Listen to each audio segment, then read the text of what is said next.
So hello, and just cover hobbies very briefly.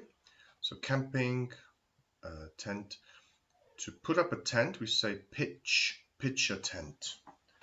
To pitch a tent. So hunting, athletics, running, sailing, a yacht, football or soccer in American English, tennis, surfing, rock climbing, horse riding, hiking, playing golf, fishing or angling, skiing, snowboarding, American football, skydiving. With this, you can have also parachuting and, yes, canoeing. So, okay, this is paragliding and gardening, of course, backbreaking but relaxing, exciting, thrilling, um, considered to be an adrenaline sport. Okay, taking photographs, photography.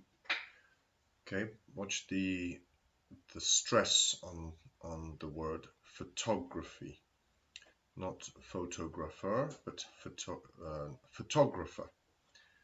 Okay, so a lens, expensive equipment depending on the camera, and also having equipment here for rock climbing, a helmet, a harness, so that he can have safety um, features.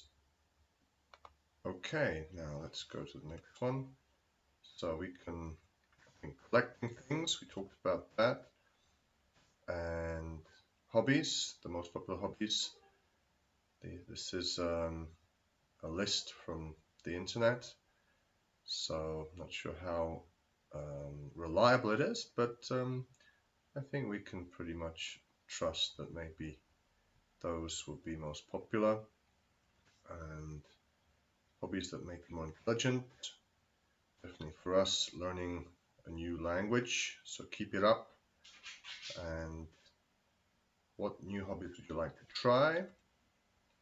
Okay, so take up a hobby. So that's to start a hobby, take up a hobby.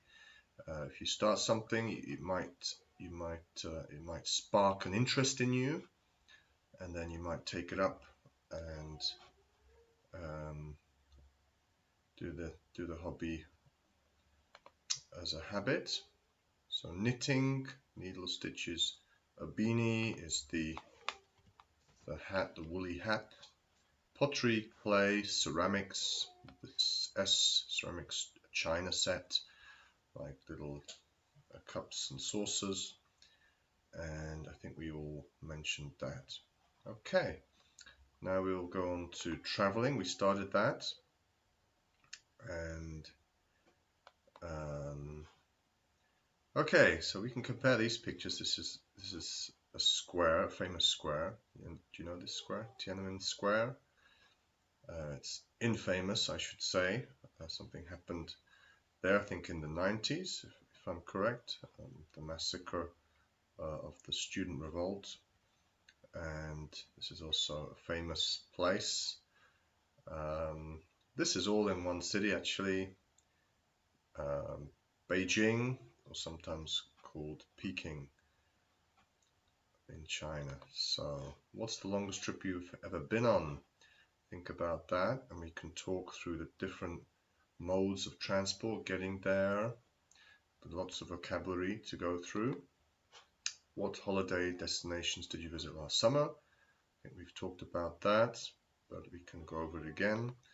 And do you prefer a more relaxing or active holiday? To describe what kind of holiday that is. Extra vocab, there's tons of vocabulary on this topic.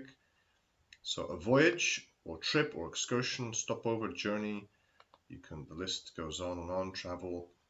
So a voyage, usually we talk about voyage by sea, a sea voyage, a trip, a day trip, excursion with the school, for example, stopover on a flight, a journey, how was the journey, the way there. So phrasal verbs, lots of phrasal verbs in travel.